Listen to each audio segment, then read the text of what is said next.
সুপ্রিয় দর্শক শ্রোতা ভাই বোন, একজন মুমিনের কাছে বছরের যে কোনো দিনের চাইতে গুরুত্বপূর্ণ এবং তাৎপর্যপূর্ণ দিন হলো আরাফাতের দিন।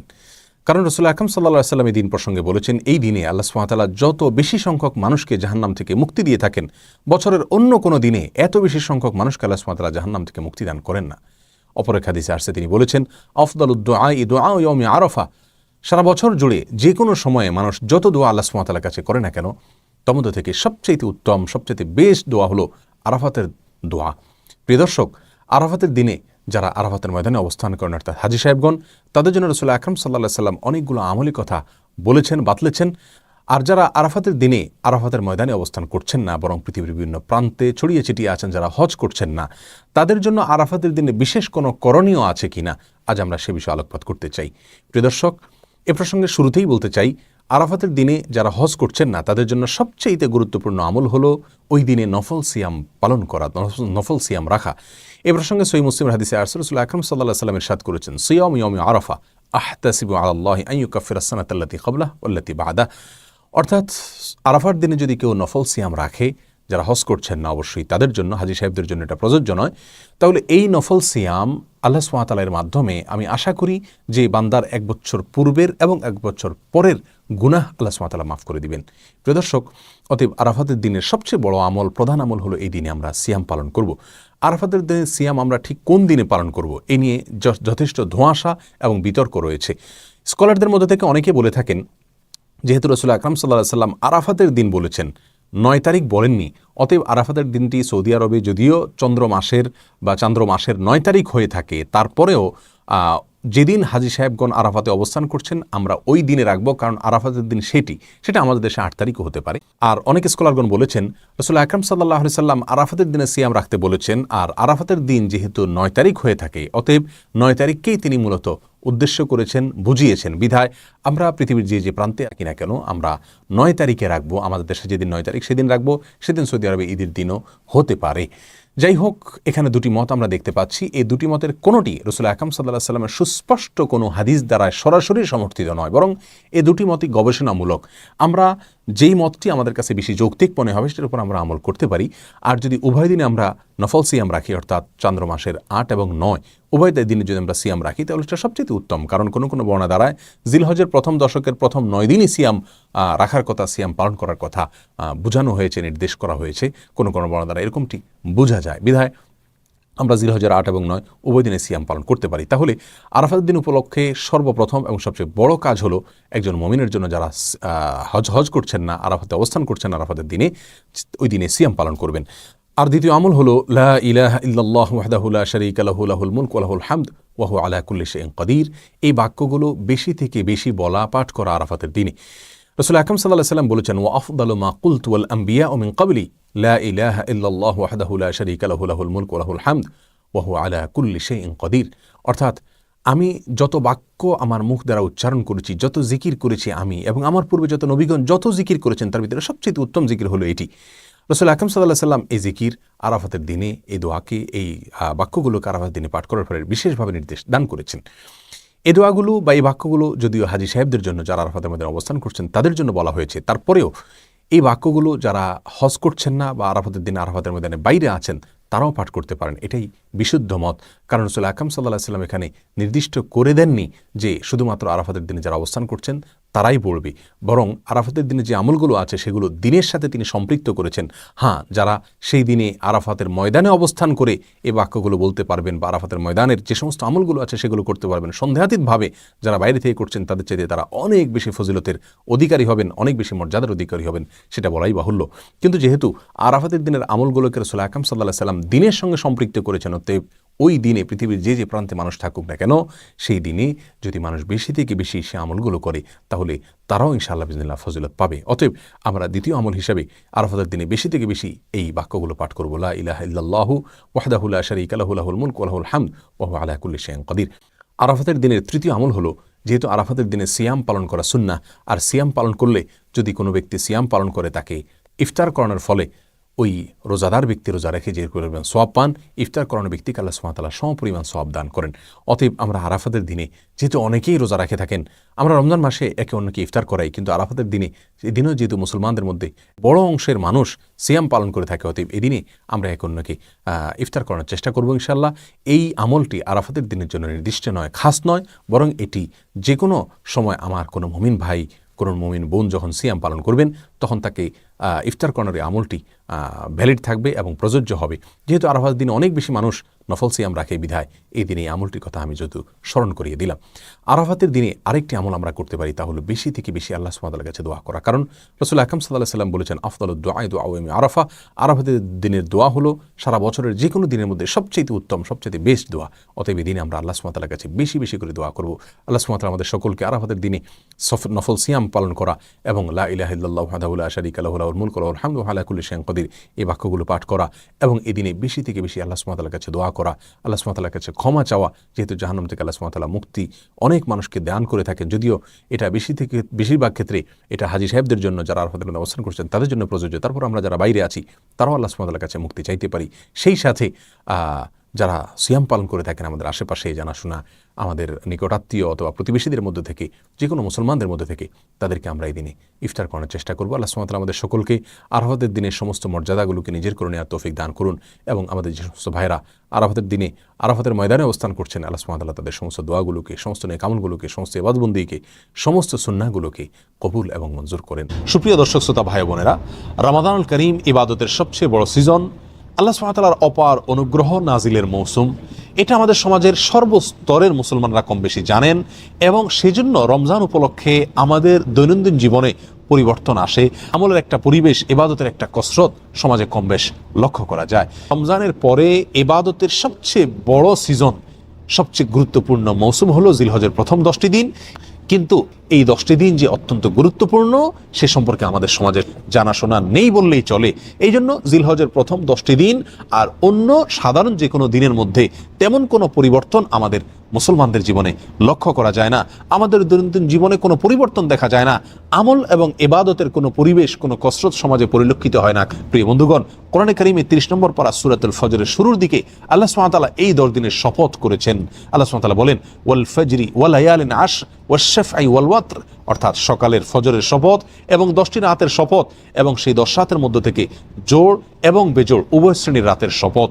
এই আয়াতগুলোর তাফসীর প্রসঙ্গে মুফাসসিরিন ইকরাম লেখেন যে এখানে যে 10টি রাতের শপথ আল্লাহ সুবহানাহু ওয়া তাআলা করেছেন, জোড় বেজোড় রাতগুলোর শপথ আল্লাহ সুবহানাহু ওয়া তাআলা করেছেন, সেই রাতগুলো হলো জিলহজের প্রথম 10টি রাত। প্রিয় বন্ধুগণ, এই আয়াতগুলোতে আল্লাহ সুবহানাহু ওয়া তাআলা জিলহজের প্রথম 10 রাতের শপথ করাটা প্রমাণ করে যে জিলহজের প্রথম 10টি রাত আল্লাহ সুবহানাহু ওয়া তাআলার কাছে অত্যন্ত গুরুত্বপূর্ণ, তাৎপর্যপূর্ণ, অত্যন্ত ফজিলতপূর্ণ।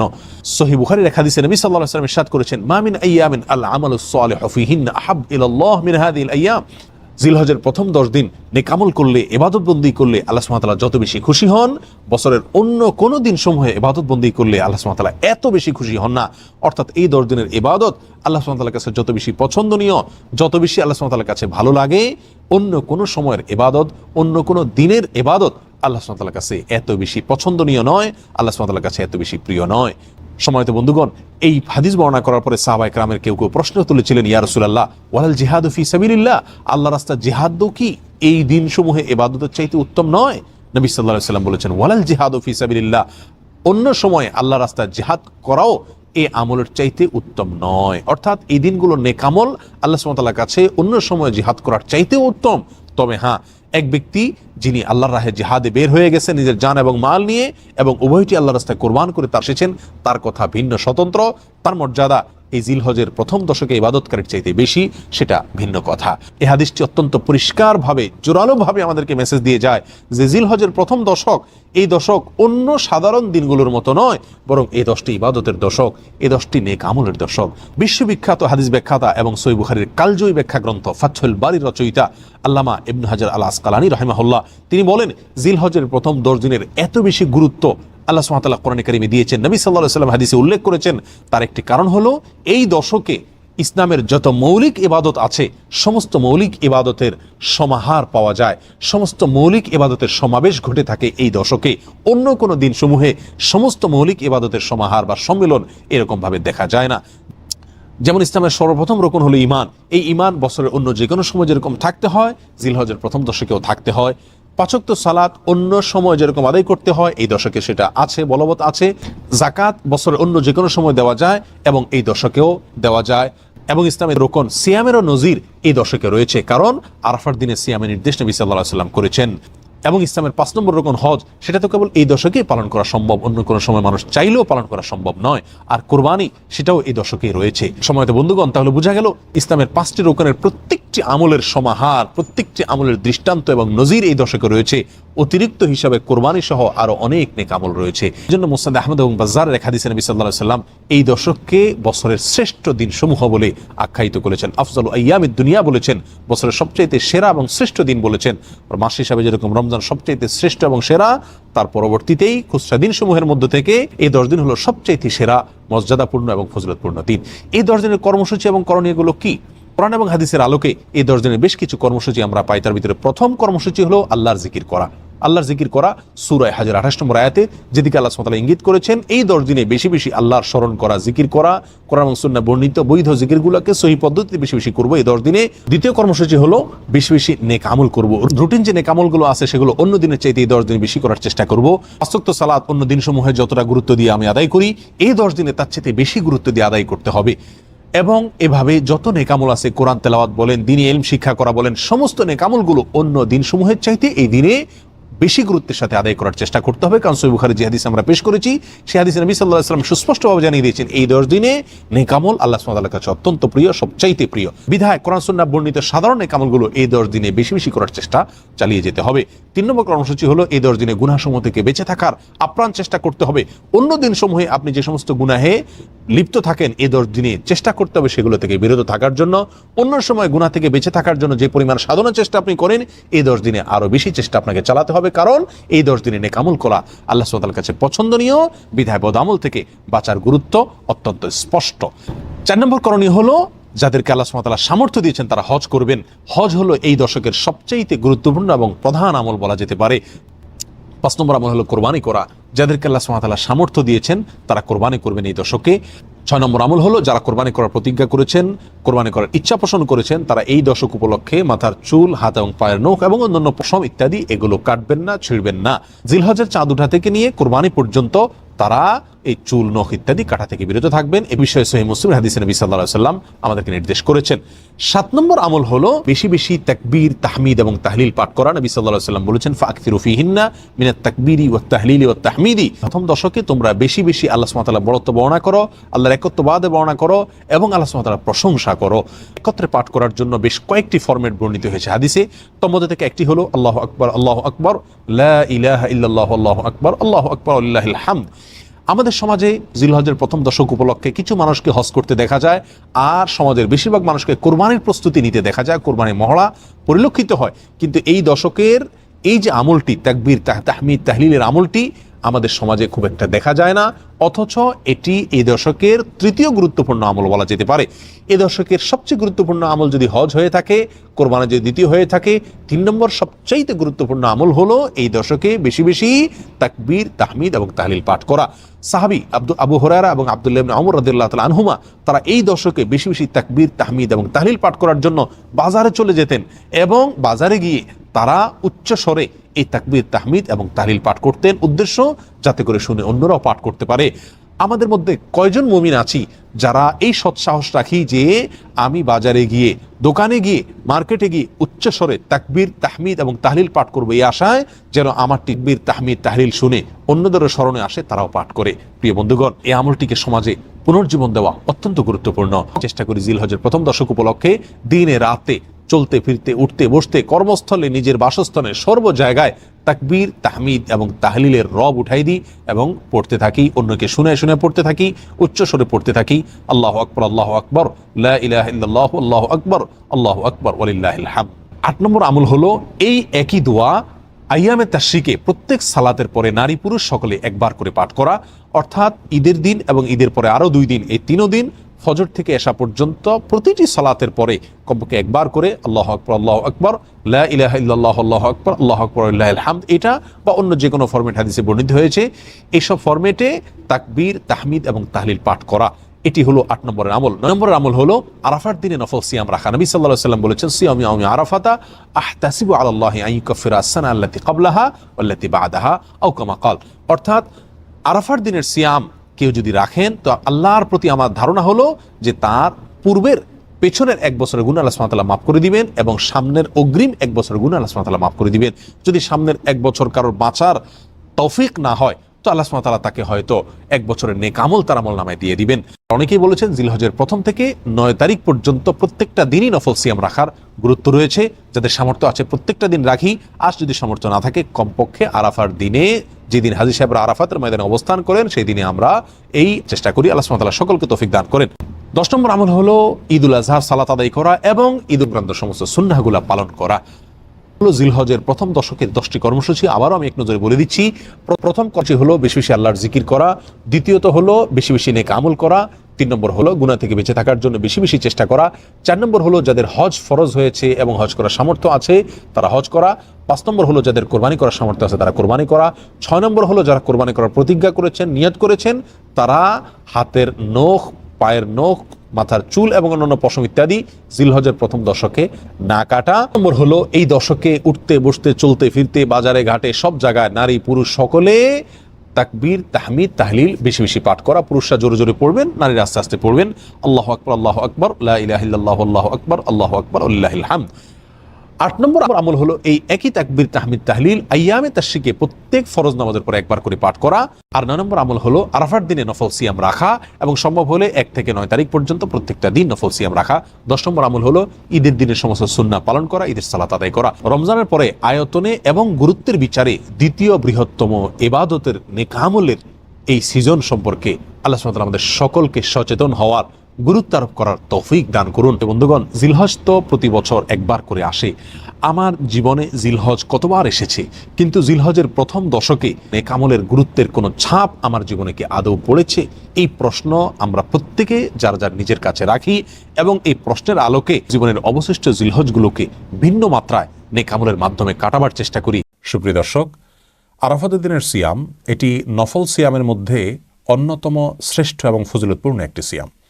সহিহ মুসলিমের হাদিসে বর্ণিত হয়েছে, নবী করিম সাল্লাল্লাহু আলাইহি ওয়াসাল্লাম ইরশাদ করেছেন, সিয়ামু ইয়াউমি আরাফা আহতাসিবু আলাল্লাহি আন ইউকাফিরা আস-সানাতা আল্লাতী ক্বাবলাহা ওয়াল্লাতী বা'দাহা। যার অর্থ হলো আরাফাতের দিনের সিয়াম এর বিনিময়ে আল্লাহ রাব্বুল আলামিনের প্রতি আমি আশা রাখি যে 1 বছর পূর্বের এবং পরবর্তী 1 বছর অর্থাৎ 1 বছর অগ্রিম গুনাহ আল্লাহ তাআলা মাফ করে দেন যদি আল্লাহ তাআলা তাকে হায়াতে বাঁচিয়ে রাখেন। তো এত বেশি ফজিলতপূর্ণ সিয়াম আর দ্বিতীয়টি আছে নফল সিয়ামের মধ্যে, এটি আমাদের অজানা।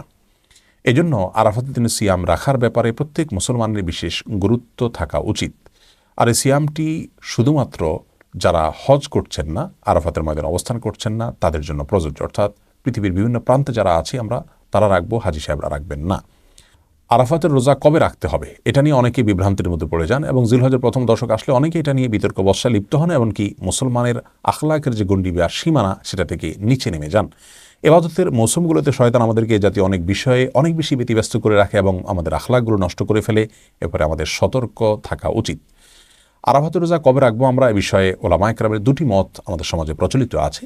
তার প্রথম মতটি হলো যে আমাদের দেশে যখন জিলহজের 9 তারিখ হবে সেদিন আমরা আরাফাতের রোজা রাখবো, কারণ আরাফাতের দিন বলতে মূলত জিলহজের 9 তারিখকে বোঝানো হয়ে থাকে। হাজী সাহেবরা সৌদি আরবে যেদিন জিলহজের 9 তারিখ হয় সেই দিন আরাফাতে অবস্থান করে থাকেন, অতএব 9 তারিখটা হলো মুখ্য এখানে। আরাফাতে তারা অবস্থান করছেন 9 তারিখকে কেন্দ্র করেই। যেমনিভাবে ইয়মুত তারবিয়া বলা হয় জিলহজের 8 তারিখকে, আর ইয়মুন নাহার বলা হয় জিলহজের 10 তারিখকে। পৃথিবীর যে প্রান্তে আছেন জিলহজের 10 তারিখে আমরা কোরবানি করে থাকি, ওইটাই আমাদের জন্য ইয়মুন নাহার। সেই হিসাবে ইয়মে আরাফা বলা হয় পৃথিবীর যে প্রান্তে আছেন সে প্রান্তে যেদিন জিলহজের 9 তারিখ হবে সেই দিনকে। আর আরেকটি মত হলো যে হাজী সাহেবরা যেদিন আরাফাতে অবস্থান করছেন সেই দিনটাতে রোজা রাখাই হলো আরাফাতের রোজা, এবং সেই দিনটি আমাদের দেশে সচরাচর জিলহজের 8 তারিখ হয়ে থাকে। এই জন্য অনেক উলামায়ে কেরাম জিলহজের 8 তারিখে রোজা রাখার কথা বলেন হাজী সাহেবদের আরাফাতের অবস্থানের দিকে লক্ষ্য করে, কারণ হাদিসের ভাষ্য হলো আরাফাতের দিনের রোজা। এই জন্য তারা বলতে চান যে নবী করিম সাল্লাল্লাহু আলাইহি ওয়াসাল্লাম আরাফাতের দিনের রোজা বলেছেন, অতএব আরাফাতে অবস্থানের কথা যদি জানতে পারেন প্রযুক্তির মাধ্যমে আজকে আমরা জানতে পারছি, তাহলে সেই দিনটাতে রাখবেন। আর যদি কেউ সে সংবাদ জানতে না পারেন তাহলে তিনি তার অঞ্চলে তার দেশে যখন 9 তারিখ হবে তখন তিনি রোজা রাখবেন। তো এই বিতর্কটা মূলত একটা ইজতিহাদি বিষয়, এটা মূলত একটা একাডেমিক বিষয়। এখানে কোনোটাকে সম্পূর্ণ গলত বলে আপনার খুব জোর গলায় কথা বলার সুযোগ নেই। তবে আমি ব্যক্তিগতভাবে প্রথম মতটিকে অধিকতর যুক্তিসঙ্গত মনে করি, কারণ ইসলাম সর্বকালীন এবং সর্বজনীন, সময়ের জন্য, সকল যুগের জন্য প্রযোজ্য। অনেক আগে যখন প্রযুক্তির উন্নতি ছিল না, তখন মানুষ আরাফাতের রোজা রেখেছেন জিলহজের 9 তারিখে। এখনও আমাদের সেটি করা উচিত, এবং হাজী সাহেবদের আরাফাতের অবস্থানের দিকে খেয়াল না রেখে আমরা যদি 9 তারিখে করি, ইনশাআল্লাহ বিদিল্লাহ আরাফাতের রোজা রাখার সব আমরা পেয়ে যাব। এই মতটি আমরা গত 2 বছর যাবৎ অধিকতর শুদ্ধ মনে করছি, এবং গত বছর আমরা ভিডিওর মাধ্যমে পেজ এবং চ্যানেলে জানিয়েছি আপনাদেরকে যে আপনার দেশে যে জিলহজের 9 তারিখ হবে সেদিন আপনি রোজা রাখবেন। আর যদি কেউ দ্বিতীয় মতের, ওলামা ইকরামের মতকে অধিকতর যুক্তিসঙ্গত মনে করেন এবং সেটার উপর আমল করেন, তাতেও তিনি ইনশাআল্লাহ আরাফাতের দিনে রোজার ফজিলত এবং সওয়াব পেয়ে যাবেন। অতএব এটা নিয়ে অরিড বা টেনশন করার কোনো কিছু নেই। সেই হিসাবে এবছর আমাদের দেশে আরাফাতের রোজা রাখার ব্যাপারে আমরা বলবো, সোমবার দিবাগত রাতে আপনি সারি খেয়ে মঙ্গলবার রাখবেন, এটি আমাদের দেশে 9 জিলহজ। আর যারা মনে করেন যে হাজী সাহেবদের অবস্থানের সাথে মিল করে রাখবেন, তারা রবিবার দিবাগত রাতে সাহারি খেয়ে সোমবারে রোজা রাখবেন, তাতে ইনশাআল্লাহ আরাফাতের রোজা রাখার ফজিলত আমরা পেয়ে যাব। আর যদি কেউ 8, 9 দোনোদিন রাখেন তো রাখতে পারেন। আরাফাতের রোজা মূলত একটি, কিন্তু যেহেতু জিলহজের প্রথম দশক নেকামলের দশক, আপনি দোনোদিনই রাখলেন, তাহলে সেটিরও সুযোগ আপনার আছে। তবে আরাফাতের নিয়ত করে আপনাকে যে কোনো একটি রাখতে হবে। আল্লাহ তাআলা আমাদেরকে প্রত্যেকটি ইবাদত সর্বোত্তম উপায়ে সম্পাদন করার তৌফিক দান করুন। অন্য কোনো সময়ের নফল সিয়াম সম্পর্কে এত বিশাল ফজিলত এবং মর্যাদার কথা আমরা জানি না যে 1 বছর পূর্বের এবং 1 বছর পর, অর্থাৎ অগ্রিম 1 বছরের গুনাহ মাফ করা হবে। জিলহজের 9 তারিখেরই অপর নাম হলো ইয়মে আরাফা বা আরাফাতের দিন। 9 তারিখকেই আরাফাতের দিন বলা হয়। রাখতে হবে যে আরাফাতের রোজা একটি, দুটি নয়। হয় আপনি আরাফাতের সাথে মিল রেখে বৃহস্পতিবার রাখবেন, আর না হলে বাংলাদেশের আকাশের চাঁদের উপরে ভিত্তি করে 9 তারিখে রাখবেন, সেটি হবে শুক্রবার। সুপ্রিয় দর্শক শ্রোতা, ভাই বোন, নফল সিয়ামের মধ্যে সবচেয়ে বেশি ফজিলতপূর্ণ সিয়াম হলো আরাফাতের দিনের সিয়াম। আরাফাতের দিনের সিয়ামের ফজিলত এবং মর্যাদা সম্পর্কে সহিহ মুসলিমের হাদিসে বর্ণিত হয়েছে। রাসূল করিম সাল্লাল্লাহু আলাইহি ওয়াসাল্লাম ইরশাদ করেছেন, সিয়ামু ইয়াউমি আরাফা আহতাসিবু আলাল্লাহি আন ইউকাফিরা আস-সানাতাল্লাতী ক্বাবলাহু ওয়াল্লাতী বা'দাহু। যার অর্থ হলো, আরাফাতের দিনের সিয়াম সম্পর্কে আল্লাহ সুবহানাহু ওয়া তাআলার প্রতি আমার ধারণা হলো, এর বিনিময়ে তিনি 1 বছর পূর্বের এবং 1 বছর পরের, অর্থাৎ অগ্রিম 1 বছরের গুনাহ খাতা এবং ছোটখাটো ভুল ত্রুটি এগুলোকে মাফ করে দিবেন। অন্য কোনো সময়ের নফল সিয়াম সম্পর্কে এত বিশাল ফজিলত এবং মর্যাদার কথা আমরা জানি না যে 1 বছর পূর্বের এবং 1 বছর পর, অর্থাৎ অগ্রিম 1 বছরের গুনাহ মাফ করা হবে। আর সেজন্য পৃথিবীর বিভিন্ন প্রান্তে ছড়িয়ে ছিটিয়ে থাকা মুসলিমদের মধ্যে যারা হজে যাচ্ছেন না, তাদের জন্য আরাফাতের দিনের সিয়াম অনেক বেশি গুরুত্বপূর্ণ একটি আমল। কোনোভাবেই যেন আরাফাতের দিনের সিয়ামটি মিস না হয়, সেই চেষ্টা আমাদের সকলেরই থাকা উচিত। আরাফাতের দিনের সিয়ামের ফজিলত এবং মর্যাদা পেতে আমাদেরকে ঠিক কোন দিনে রোজা রাখতে হবে, এ সম্পর্কে ওলামা ইকরামের 2টি মত রয়েছে। প্রথম মত হলো, অনেক ওলামা ইকরাম মনে করেন হাজী সাহেবগণ যে দিনে আরাফাতের ময়দানে অবস্থান করবেন, সেই দিনটিতে আমাদেরকে এই রোজাটি রাখতে হবে। পৃথিবীর যে প্রান্তে আমি থাকি না কেন, আমাকে দেখতে হবে হাজী সাহেবগণ আরাফাতের ময়দানে কোন দিন অবস্থান করেছেন, তার সাথে মিল রেখে রোজা রাখতে হবে। সেটি আমার দেশে জিলহজের 8 তারিখও হতে পারে, জিলহজের 9 তারিখ হতে পারে, অর্থাৎ তারিখটা এখানে মুখ্য না, মুখ্য হলো আরাফাতের অবস্থানটা। কারণ রাসূল করিম সাল্লাল্লাহু আলাইহি ওয়াসাল্লাম এখানে আরাফাতের দিনের রোজা বলেছেন, 8 তারিখ বা 9 তারিখ বলেননি, যার কারণে আমরা আরাফাতের সাথে মিল রেখে রাখবো, আমাদের দেশে তারিখ যাই হোক না কেন। এটি হলো একটি মত। আর দ্বিতীয় আরেকটি মত হলো, এখানে আসলে আরাফাতে অবস্থানটা মুখ্য নয়, বরং মুখ্য হলো তারিখটা। মূলত জিলহজের 9 তারিখেরই অপর নাম হলো ইয়মে আরাফা বা আরাফাতের দিন। যেমনিভাবে জিলহজের 8 তারিখের অপর নাম হলো ইয়মে তারবিয়া, জিলহজের 10 তারিখের অপর নাম হলো ইয়মুন নাহার। এই মতের প্রবক্তা ওলামা ইকরামের বক্তব্য হলো যে নবী আলাইহিস সালাম আরাফাতের দিনের সিয়াম বললেও মূলত 9 তারিখকে তিনি বুঝিয়েছেন, কারণ 9 তারিখকেই আরাফাতের দিন বলা হয়। যার কারণে পৃথিবীর আমরা যে যে প্রান্তে অবস্থান করছি, আমাদের সেই স্থানে চাঁদ দেখার উপরে ভিত্তি করে যেই দিনটিতে জিলহজের 9 তারিখ হবে, সেই দিনটিতে রোজা রাখলে আরাফাতের দিন হিসাবে সেটি বিবেচ্য হবে, গণ্য হবে ইনশাআল্লাহ বিইذনিল্লাহ। আমি এক সময়ে প্রথম মতের যে সমস্ত ওলামা ইকরাম রয়েছেন তাদের মতটিকে বেশি শক্তিশালী মনে করতাম, কিন্তু এখন আমার কাছে মনে হয় দ্বিতীয় মতটি অধিক শক্তিশালী এবং যুক্তিযুক্ত। তার কারণ আজ থেকে 100 বছর আগে যদি আমরা চলে যাই, আমরা দেখব যখন প্রযুক্তির এই উন্নতি ছিল না, তখন কিন্তু হাজী সাহেবগণ কোন দিনে আরাফাতে অবস্থান করছেন দূর দূরান্তের মানুষদের জানার কোনো উপায় ছিল না।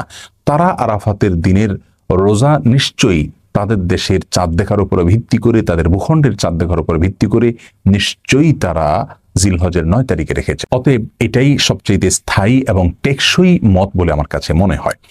যারা প্রথম মতটিকে বেশি যুক্তিযুক্ত মনে করছেন, তারা এবছর অর্থাৎ 2020 সনে বাংলাদেশ অবস্থান করে থাকলে আগামী বৃহস্পতিবারে রোজা রাখলে আরাফাতের রোজা হিসাবে গণ্য হবে ইনশাআল্লাহ বিদিনিল্লাহ। কারণ সেই দিনেই হাজী সাহেবগণ আরাফাতে অবস্থান করবেন, তার সাথে মিল রেখে আপনি বৃহস্পতিবারে বাংলাদেশে রোজা রাখলেই ইনশাআল্লাহ সওয়াব পেয়ে যাবেন। আর যারা দ্বিতীয় মতটিকে বেশি শক্তিশালী মনে করছেন, তারা আগামী জুমার দিনে অর্থাৎ শুক্রবারে রোজা রাখবেন, কারণ শুক্রবার বাংলাদেশে জিলহজের 9 তারিখ হয়। আর এদিন রোজা রাখলে আপনি আরাফাতের দিনের সওয়াব পাবেন ইনশাআল্লাহ, আরাফাতের দিনের রোজা হিসাবে এটি গণ্য হবে। আর মনে রাখা উচিত, ওলামা একরামের গবেষণার তারতম্যের উপরে ভিত্তি করে আপনার কাছে যে মতটি বেশি যুক্তিযুক্ত মনে হয় সেই মতের উপর যদি আপনি আমল করেন, আরেকজন অন্য মতের উপর আমল করেন, তাহলে উভয়েই ইনশাআল্লাহ বিদিনিল্লাহ আরাফাতের দিনের রোজার সওয়াব পরিপূর্ণভাবে পেয়ে যাবেন। কারণ ওলামা একরামের ইজতিহাদ বা গবেষণার উপর নির্ভর করে আমল করলে আল্লাহ সুবহানাহু ওয়া তাআলা তাকে পূর্ণাঙ্গ সওয়াব দিয়ে দেন, যেমনটি বিভিন্ন হাদিস থেকে আমরা জানতে পারি। অতএব এটা নিয়ে আমাদের কোনো ধোঁয়াশা থাকা উচিত নয়। আর যদি কেউ 2 দিনে রোজা রাখেন, জিলহজের 8, 9 2 দিনে অর্থাৎ বৃহস্পতি শুক্রবার 2 দিন রোজা রাখেন, তাহলে সেটাও ভালো, কোনো প্রকার সমস্যা নেই। তো মনে রাখতে হবে যে আরাফাতের রোজা একটি, দুটি নয়। আমি হয়তো জিলহজের 1 থেকে 9 তারিখ পর্যন্ত প্রতিদিনই নফল সিয়াম, যে কোনো নফল আমল করতে পারে, সেই দৃষ্টিকোণ থেকে 2 দিন নফল সিয়াম রাখলাম আমি, সেটি ভিন্ন বিষয়। কিন্তু আরাফাতের সিয়াম কিন্তু মূলত একটি সিয়াম, সেটি হয় আপনি আরাফাতের সাথে মিল রেখে বৃহস্পতিবার রাখবেন, আর না হলে বাংলাদেশের আকাশের চাঁদের উপরে ভিত্তি করে 9 তারিখে রাখবেন, সেটি হবে শুক্রবার। শুধু শুক্রবারে শুধু জুমার দিন রোজা রাখার উপর হাদিসে নিষেধাজ্ঞা থাকলেও এক্ষেত্রে সেই নিষেধাজ্ঞা থাকবে না, বরং এটি নিষেধাজ্ঞা আওতার বাইরে থাকবে। কারণ এইটিকে আপনি জুমার দিন হিসাবে রাখছেন না, বরং আরাফাতের দিন হিসাবে রাখছেন ইনশাআল্লাহ বিদিনিল্লাহ, যার কারণে এটি সেই নিষেধের আওতায় থাকবে না। আল্লাহ সুবহানাহু ওয়া তাআলা আমাদের সকলকে আরাফাতের দিনের নফল সিয়ামের যে ফজিলত এবং মর্যাদা, সেটা নিজের করে নেওয়ার তৌফিক দান।